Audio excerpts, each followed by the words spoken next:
we're gonna try to segue all those things into that regarding at the school.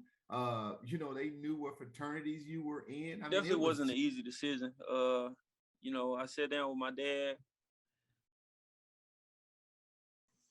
Welcome to another episode of I Am the Change podcast, brought to you by DTR Incorporated, a nonprofit organization geared toward uplifting, inspiring, and empowering communities all over the world. I am your host, Mychal Davis, alongside Mr. Jason Redmond. And this week we have an amazing guest, Mr. Kelvin Pace. He's a sex therapist. I'm really excited about this episode, and I hope you are too. Let's go. Welcome to I Am the Change podcast. Today, we're going to be interviewing Mr. Kelvin Pace. I said it right, Kelvin, right? Yeah. Kelvin Pace. Kelvin Pace. So, Kelvin, you came as a referral, and I'm going to go ahead and ask this question.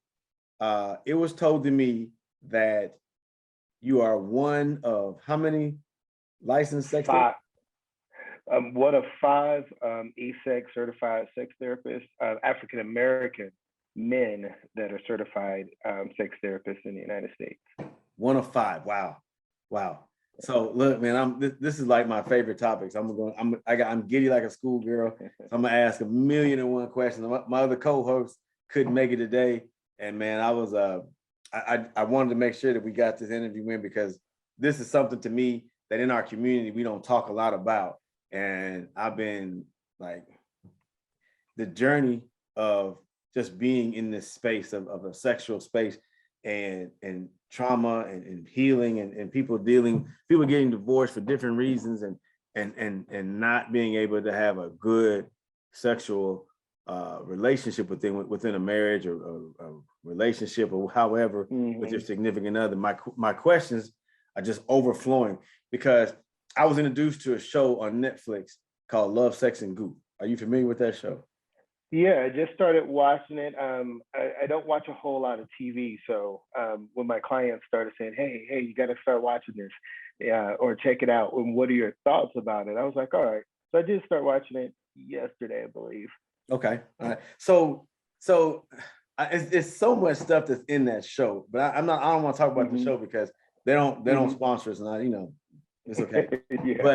So first things first, like my question is, how did you get into the field of being a sex therapist?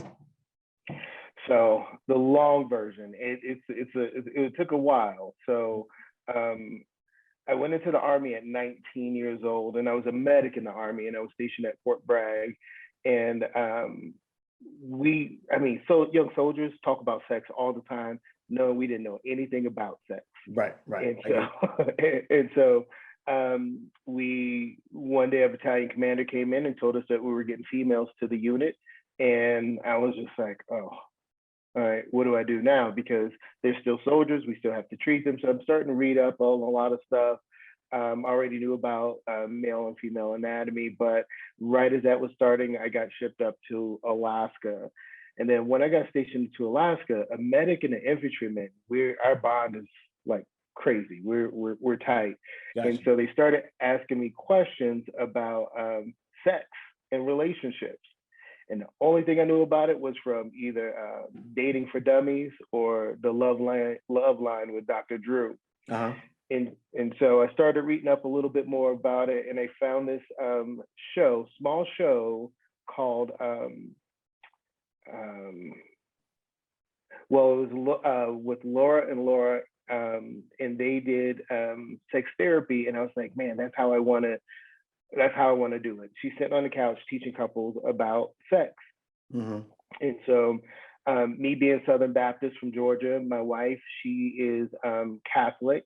I went up to my wife and said, hey, babe, I think I want to be a sex therapist. She just rubbed me on my shoulder. She said, babe, I support you in everything you do, but don't tell our parents. Into school, I met a great, in my master's degree for clinical psychology, I met Dr. Tim Lauer, and I took a class from him, and he's the one that opened it up about AASECT for me, and all the things that I needed to do to become a certified sex therapist. Mm-hmm. And then I went on to the Bueller Institute in California to become a certified sex therapist. I didn't become certified until 2017, but I was doing sex therapy prior to there. Okay, all right. So, Kelvin, this is Mychal Davis. Mychal Davis is Kelvin Pace. How you How's it going, doing? Micah? One How's of it going? 5 certified Good. sex therapist, male African American sex therapists in the country. Yeah. Oh, really? Wow. Yes, sir. Yes, Yeah. sir. Yes, sir. In the Yeah. country? In the country. Yes, Wow.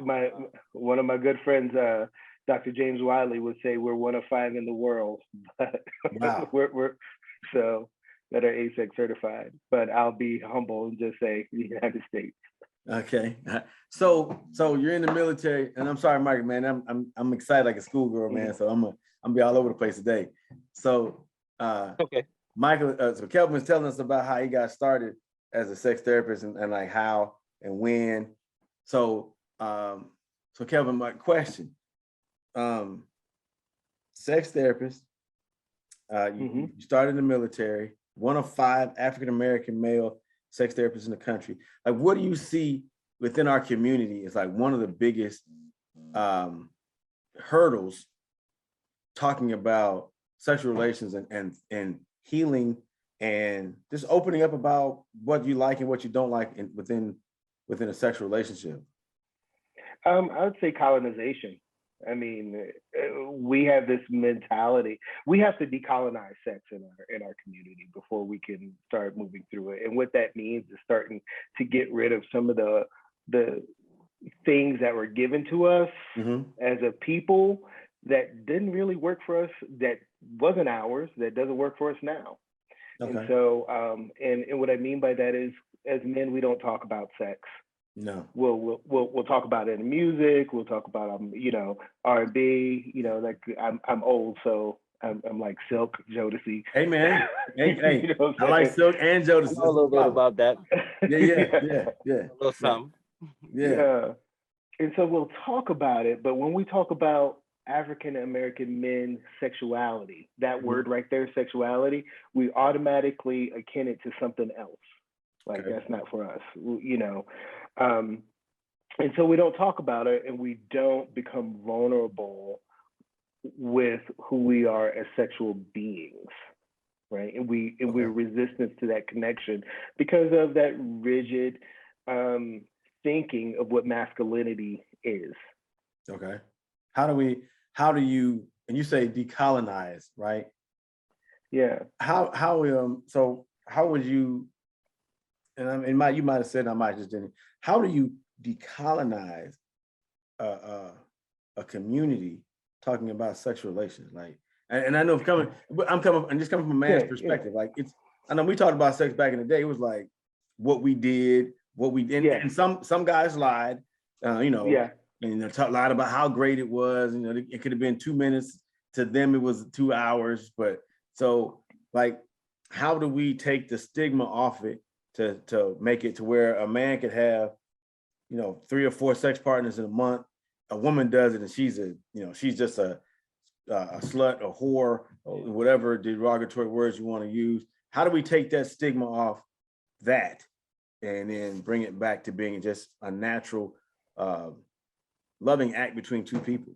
I know I'm all over the place because again, no. So the decolonization of it is looking at the Western thinking of what we think of as relationships, and of course, on what it is to be a man. There's a lot of indigenous tribes that see, like, for instance, monogamy. There's a lot of indigenous tribes that didn't see as this is my wife, my child. This was the village's child. We're all of a family, and we all take care of each other. And so that possessiveness of it is one of the ways that we start to slow down and bring back from that talk. And that's one of the things that get us tied up, is like, that's my person. This is my person. So we are owning other people, right? Gotcha. Right.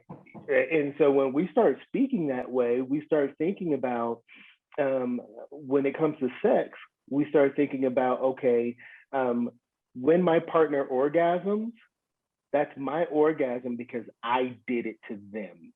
Okay. Right. Okay. That's not your orgasm. That's your partner's orgasm. You're responsible for your own orgasm, and your partner is responsible for theirs. And we have to get out of this possessive mentality that what your partner's is mine. Oh, wow. Okay. Hey, you don't get yours before I get mine, buddy, you in trouble. Yeah. And when we talk about things like that, and you say, where do we start? We start in the education realm, right? When we start learning about sex in my age, it was, a story about how my dad told me about sex. He came in the room, he was like, yeah, man likes a woman, he sticks a thing in her, they start sweating, white stuff comes out, baby comes out. Don't ask me no more. Let's keep rolling. Right. Wow. Cliff notes. Cliff notes. Yeah. And so, and even in school, we're taught about sex. Well, we taught about anatomy. Sex will bring you pain, and they show you the baby being born. They show you that you'll get STIs, but they don't talk about pleasure, consent, or it being fun. And when we don't teach those to our kids, it's a detriment to them, because they know fun it is. Yeah, fun or pleasurable. And what I mean by fun, there's a certain age specific places that we go into this, right? We're not going to teach a sixth grader about that. But when kids get older and get into high school, then we're going to talk about pleasure and all of those other things, because kids start masturbating on average at around 8 or 9. They know it feels good to touch their penis or vulva. Gotcha. And for us to say it's not good, it's a bad thing, it's like, wait a minute. You telling me that this pleasure I'm receiving from my body is a bad thing? Right. And it's just going to get me an STI or someone pregnant. Right? So I think in that education sphere is good. Oh, go ahead. No, I didn't mean to interrupt. I like when you talk about masturbation.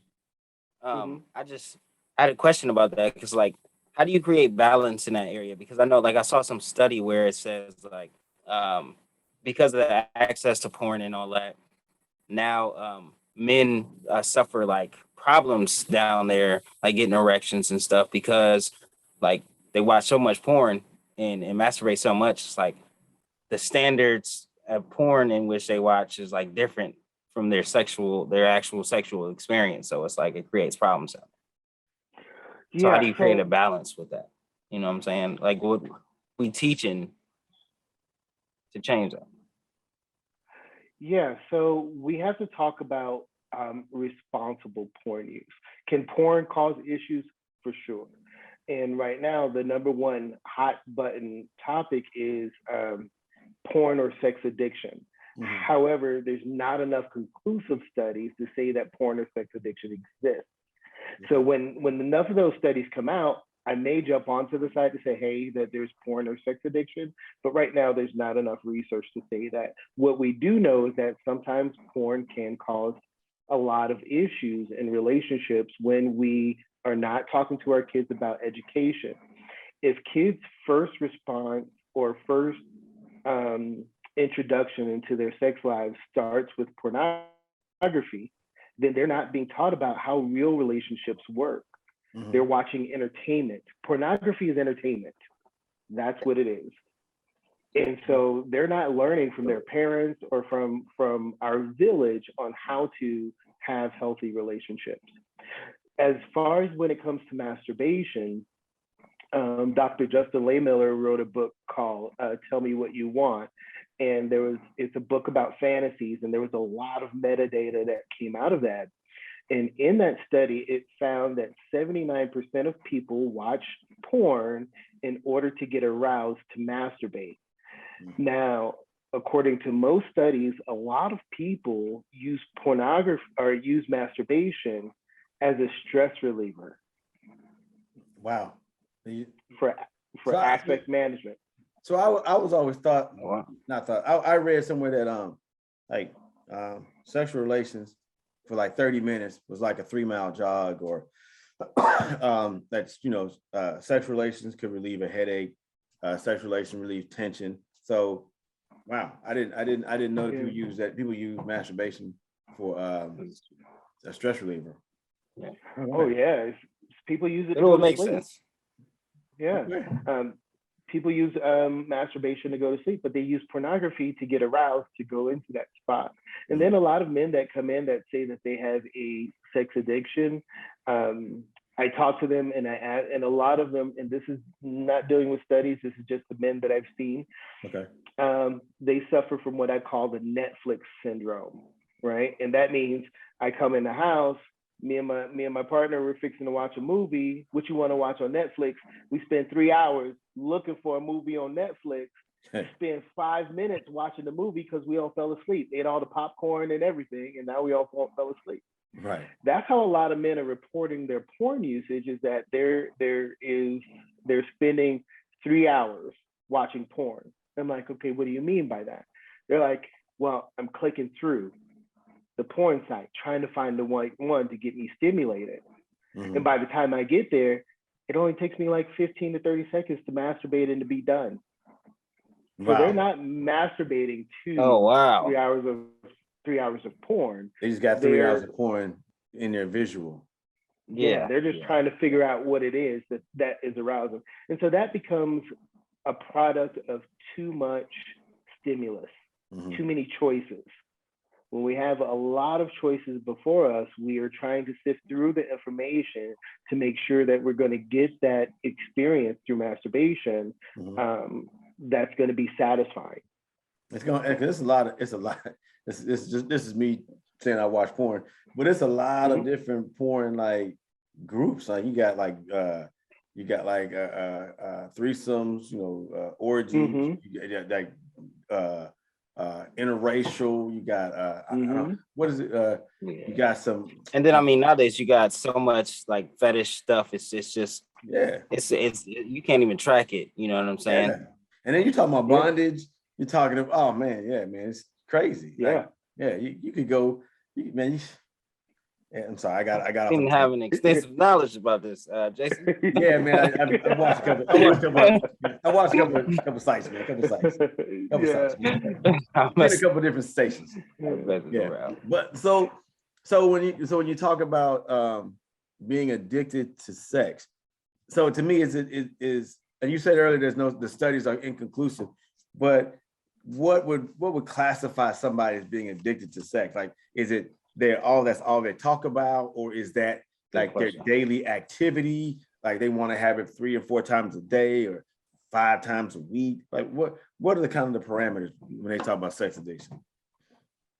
Well, the most basic and crude way was how my neurology professor told me. She was like, an addiction is something that you do over and over again, no matter how much it fucks up your life. I like that one already. But in general, a lot of times what the studies are showing is that when it comes to sex or porn addiction, there's different avenues categories that people fall into. And that is a person that's just extremely shameful or regretful of watching porn because of extreme religious upbringing. It's like, oh, I'm watching this, I'm going to hell. Jesus is outside the window watching me right now. Right. So we get all of these messages that promote shame and guilt, where you see a lot of folks flocking to not so credible places to get treatment. And then a lot of times when they go through that treatment, I have to undo some of the damage that has been done. The other categories are when we see mismatched libidos in relationships. I gotcha. So if we're talking about a heterosexual couple, cisgender, that means male, female. Okay. Yeah. And say the wife has a lower libido and the husband has a high libido. He's not cheating, he's not doing anything, but he wants to have sex with his partner. Right. Then, so what do I get in my session when they come in? He's a sex addict because he wants to have sex all the time. Okay. And then the other category that I tend to see is when people have different morals and values around pornography. Mm. I don't like pornography, and therefore my partner shouldn't like pornography. However, your partner was a whole person before they got into relationship with you, and they still are. So what turns them on, just because it doesn't turn you on, doesn't make what they have as an addiction. So Perspective. yeah, go ahead, Michael. I've been hogging the episode. Go ahead, man. No, it's all good. I was just gonna say, like, it's basically like perspective is everything when it comes to sex addiction. I like personally. Yeah. So how do And you? like you said something about? Oh my bad. I did again. Go ahead. Sorry.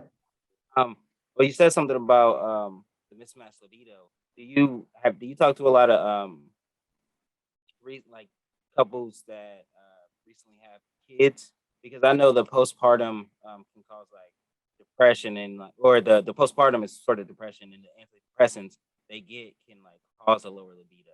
So does that happen a lot with newly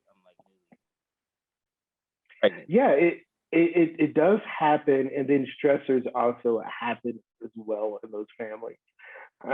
So what I mean by decolonizing some of this stuff is looking at our role as men in our relationships when our partners do have a kid for the first time or second or what have you, is that stepping up our role in moving out of gender roles.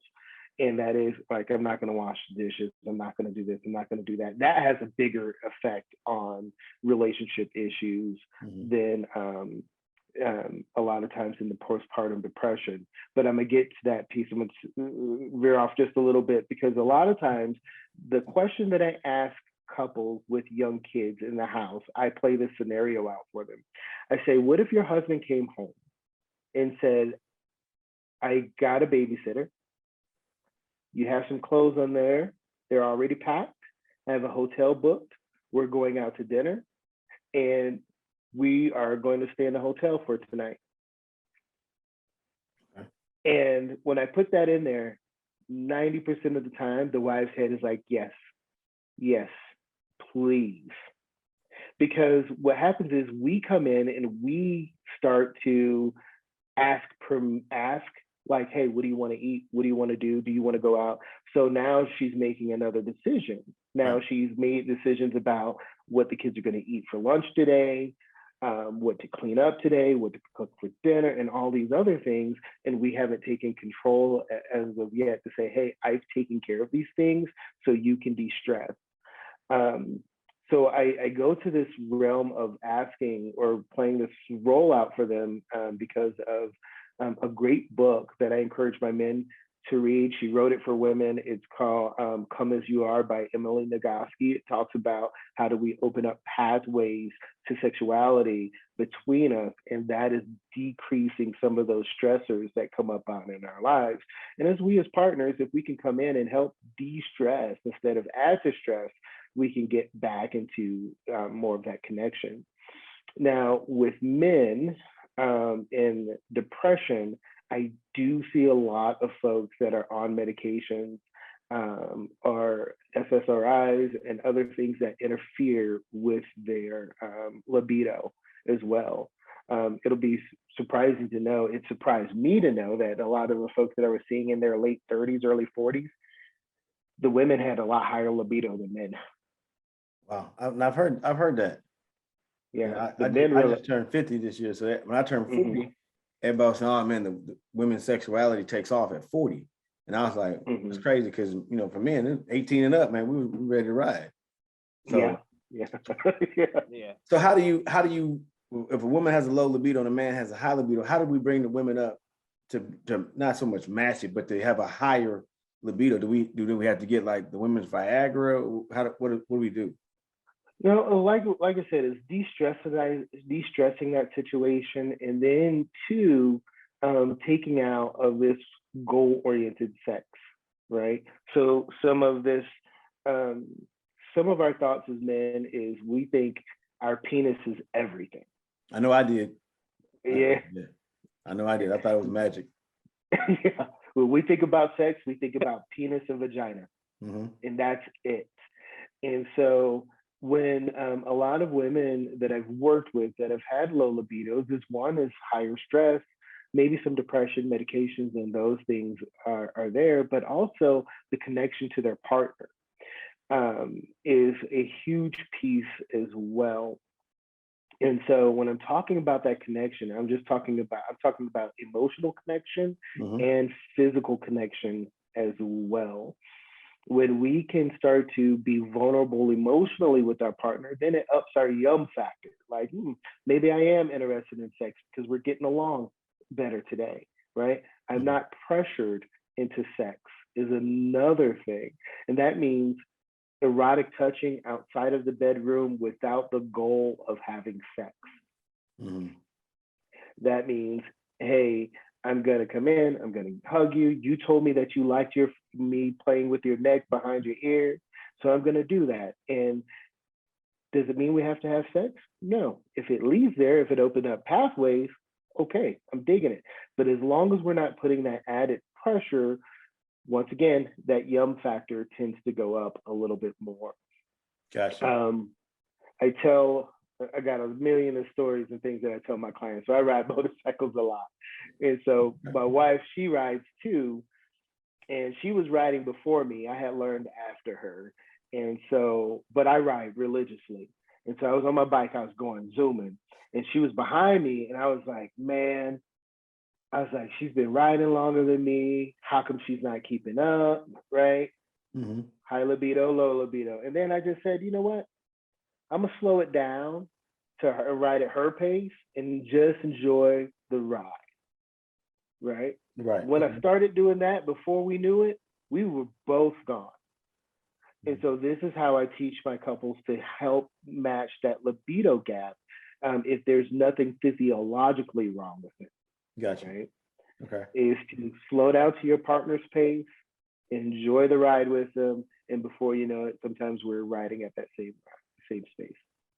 So in that theory, what if you're only riding your motorcycle like maybe twice a month? Yeah, well, if you're only riding it, or if you guys are only having sex twice a month, then what we do is you go to a sex therapist and a couples therapist just to go to a safe space to sit down and talk about what is acceptable for you two as a couple and to talk about it. Gotcha. Some of the rules that I put with my clients is they're not allowed to talk about sex in the bedroom at all. Okay. The bedroom is for sex and sleep. Sex and sleep. I'm taking my TV out of there mode right now. Yeah. Because if we start having these deep conversations in our bedroom, now all of a sudden our bedroom has turned into a house of pain. I'm not getting as much sex as I want. You aren't feeling comfortable about us talking about sex, so we end up in an argument. We roll over, we're mad at each other, and nothing happens. So get up, go have a cup of coffee, talk about what we need as an individual and not what your partner is doing, because it's about you want to be a selfish speaker. Okay. You want to get your needs met. Okay. And if I come into the conversation and I tell my wife and I say, hey, I'm pissed because you are never putting out and you don't do this, don't do that. That's me criticizing and blaming, which is going to create shame, guilt, defensiveness, and she's going to shut down.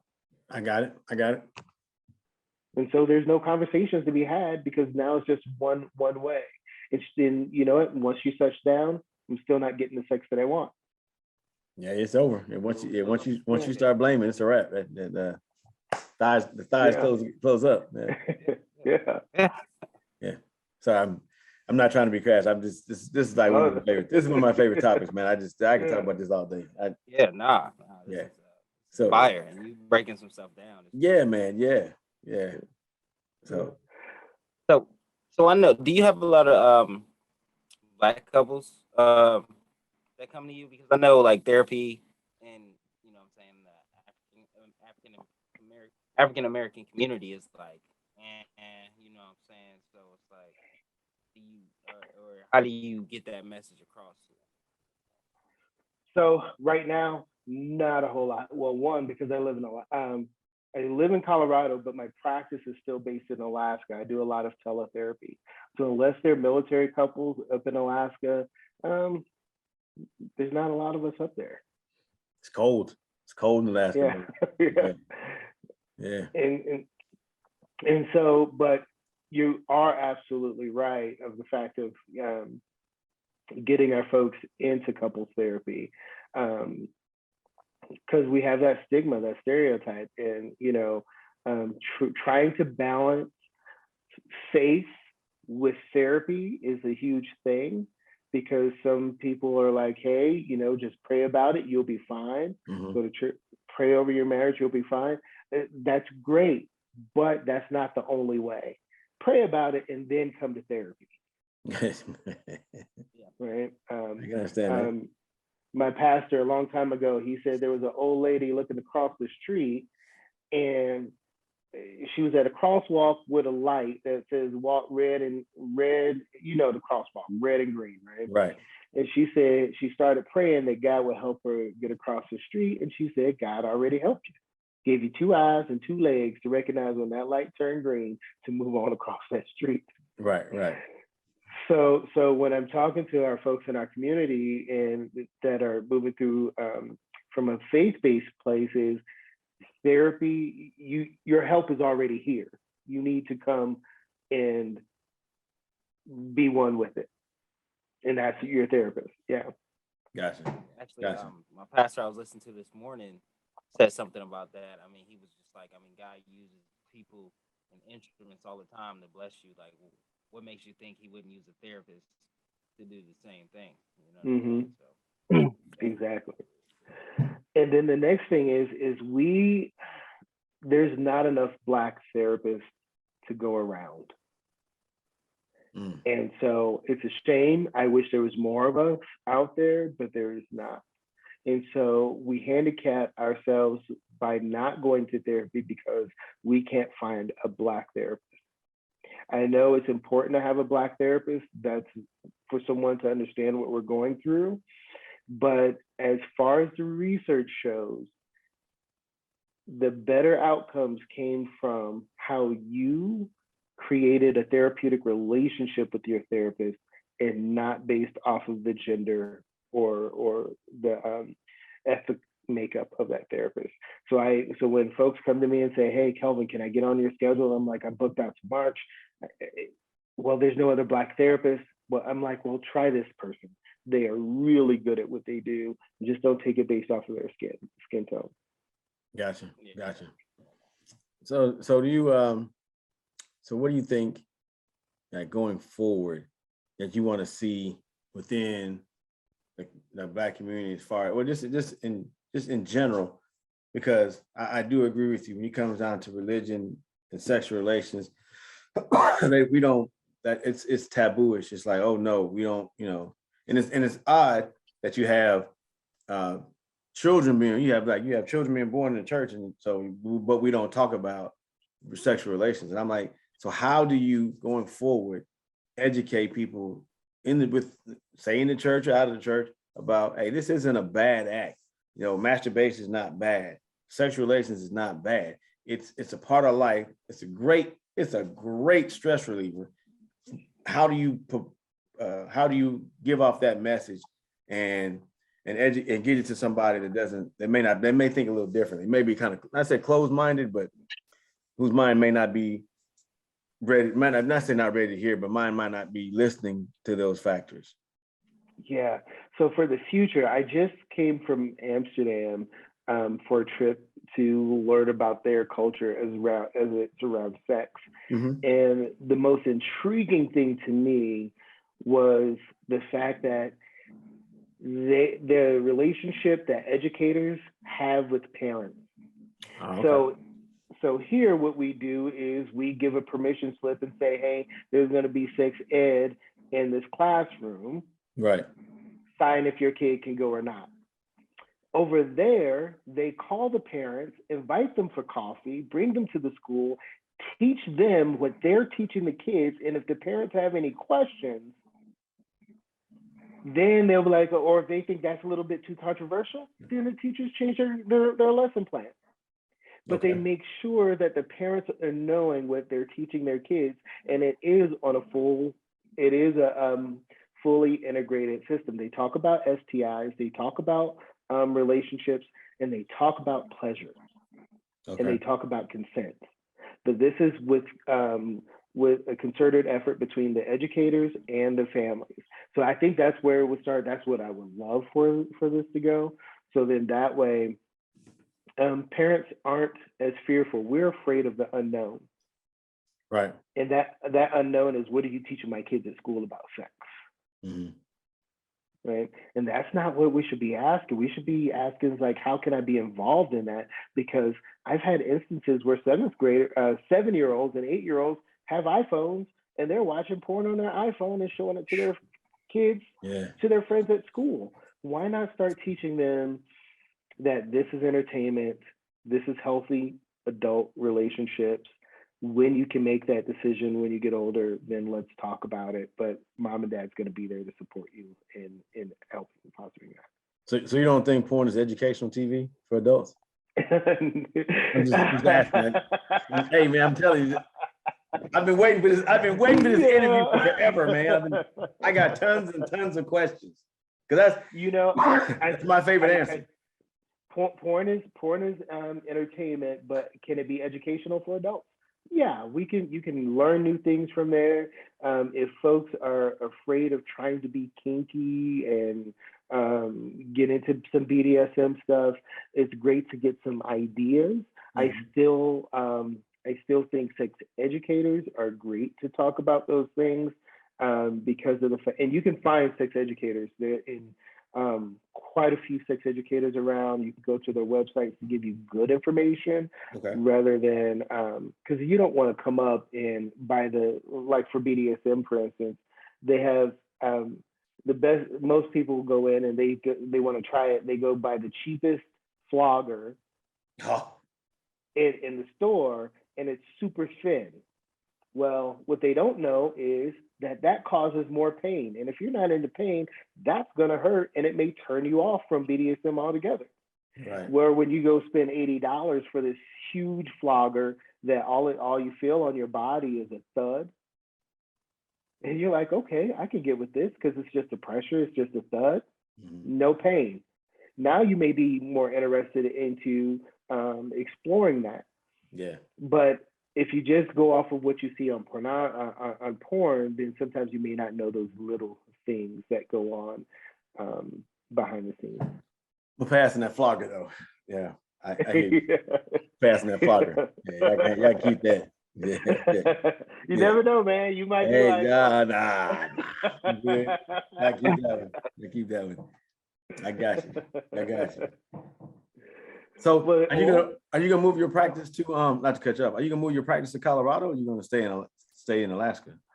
Well, my wife is a psychiatric nurse practitioner who is currently in the process of getting her sex therapy certified as a sex therapist, and so our plan is to open up a clinic here, a sexual health and wellness clinic here in Colorado, and then also up in Alaska, and see where we can go from there. If it asks for more, if it's fruitful, then we may extend to places. Like I said, I'm a Georgia boy, so my thoughts is possibly opening up one in Georgia as well. But we'll see. It's going to be slow. Gotcha. In Colorado, it's not too far from me. Nah. Yeah. So Michael's up over there in Washington. So yeah, y'all right there next to each other. Yeah, that's where my old man lives. Oh, word, okay. Yeah. So, man, I have a ton of questions, man. I don't want to hog this interview. So I mean, I'm really appreciative of you coming in and dropping these nuggets that you've given us so far. So, one more question, and then I get to go we'll wrap it up. How do we as men, because you know, so as men, we're seen as the sexual predators and the women are the sexual prey.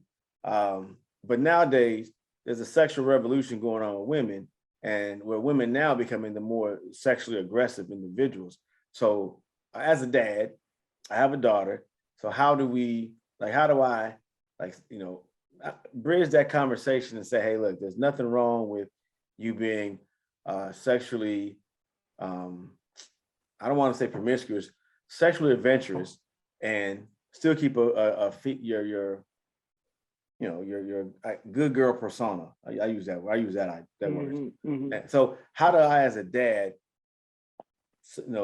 promote that and and I don't want to say stay within societal range, because in this day and age, any and everything is going to be obsolete in a second. There's going to be no male, there's going to be no gender roles. But how do you, foster that conversation with your daughter? Say, hey, I know that you're going to be sexually active at some point in time, but this is what I think. This is what society says. Give us dads with daughters some ideas how we have those conversations. I guess the first place we talk to our daughters like we'll talk to our sons. Right? Yeah, I threw a box of condoms in there. My son, like, yo, man, wrap up, go make it. No, I'm joking. But the conversation with your son is a little different than what it is with your daughter. For me, it's easier. It is easier, yes. Yeah, but it doesn't have to be, because those conversations that we're having with our sons. Remember, our sons, are the ones. Your partner's son may be the one having sex with your daughter.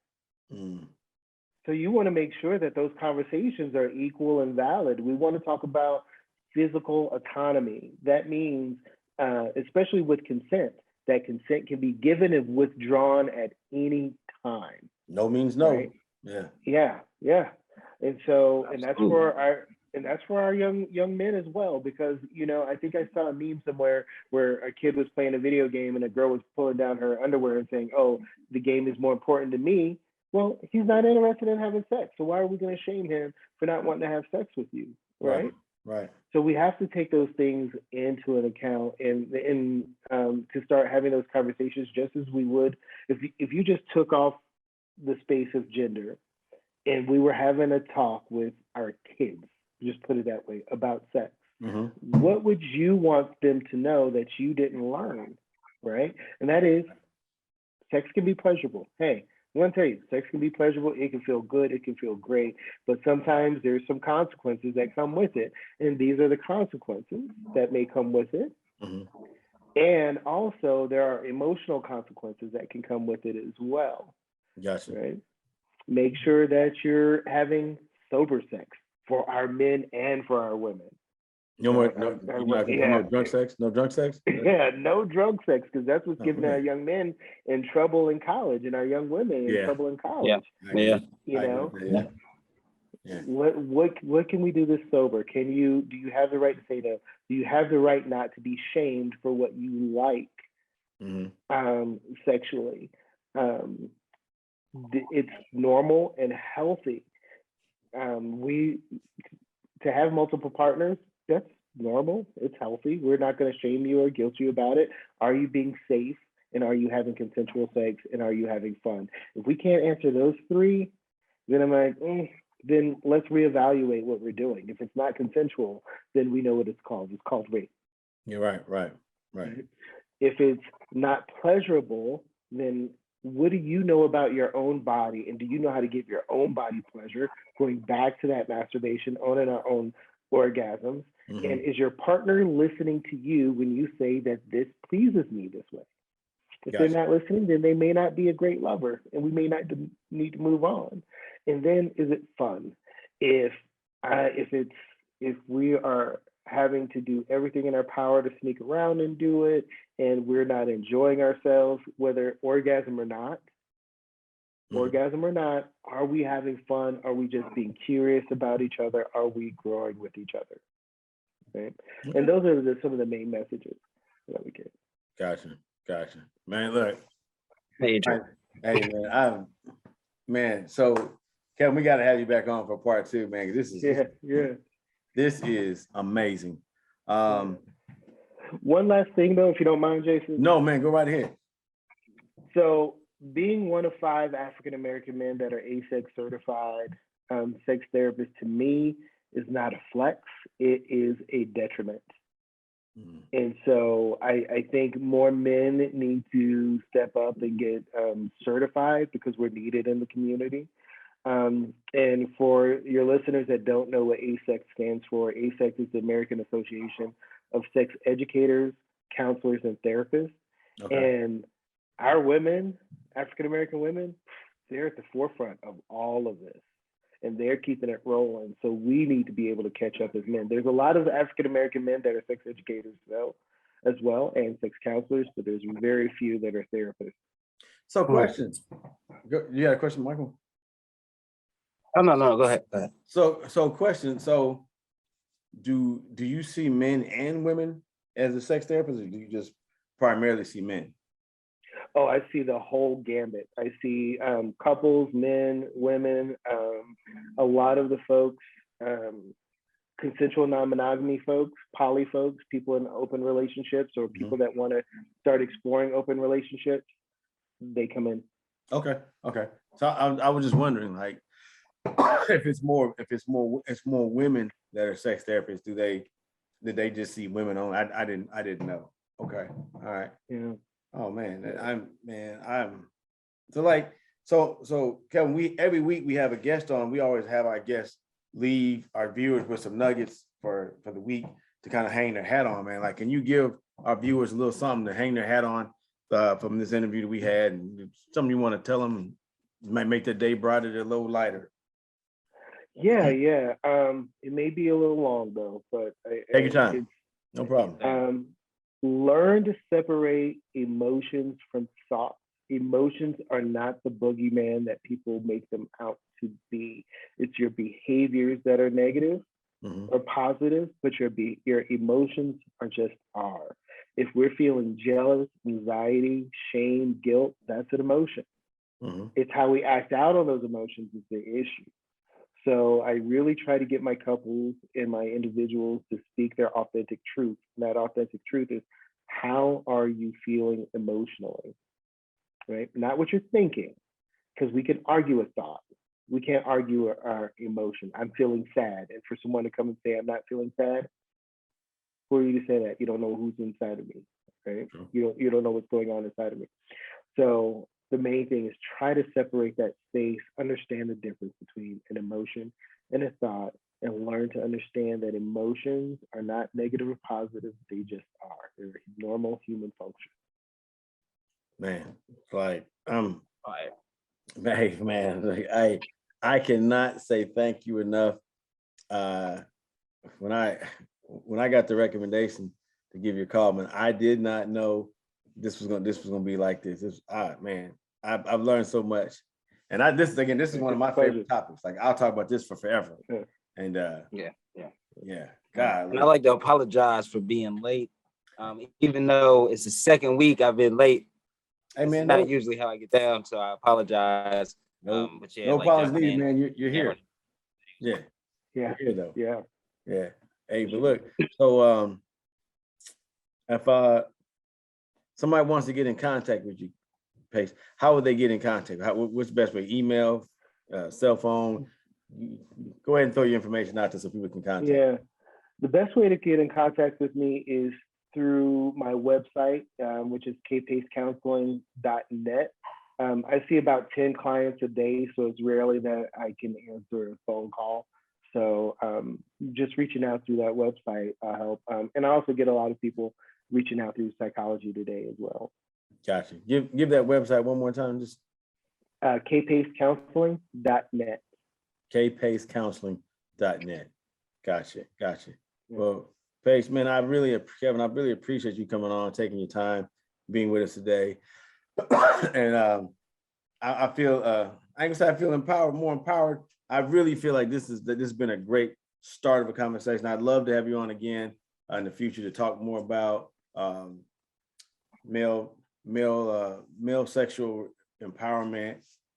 I can't think of the right words right now, but focusing on male sexual empowerment and helping men talk about their sexual desires, urges, what they like and what they don't like. So I'm gonna lock your phone number in. I'm gonna lock your email, and I'll be calling you again because we got to have this conversation to keep it going. Because to me, in our society, we don't talk about this enough, and we have to get rid of the caveman mantra. We have to be more open about our sexual desires and pleasures, so that we can have healthy relationships with our mates. Yeah, so for sure. It was a pleasure, and yeah, just give me a call, man. I'll gladly come on anytime. Hey, man, I appreciate it. So look, I'm gonna let Mychal take us out of here because I butchered the intro. So yeah, I killed it, man. You're gonna have to redo it. You said that last week, but I left it up there because it was pretty good, actually. Yeah, this week's not gonna be great. Yeah, this one wasn't great at all. Yeah. Just FYI. Yeah. Well, I'll tell you something out of here. Well, if this is your first time tuning in, please like, subscribe, and continue to follow us on this journey. If you've been rocking with us so far, please keep on keeping on because we have a lot more amazing episodes to come. We are DTR Incorporated. I'd like to thank my amazing co-host, Mr. Jason Redmond, always holding it down. Hey, and man. I'd like to thank our amazing guest, Kelvin Pace. He came down here and tore it down today, brother. It was a great episode, and I just appreciate you coming on the show and joining us this week. All right, thank you. I appreciate it. All right, no problem. We're DTR Incorporated, a nonprofit organization geared toward uplifting, inspiring, and empowering communities all over the world. I'd like to thank you for joining us tonight. And remember, our goal is not to be better than anybody, but together we can achieve better for everybody. Thank you. Have a good night. Peace. All right.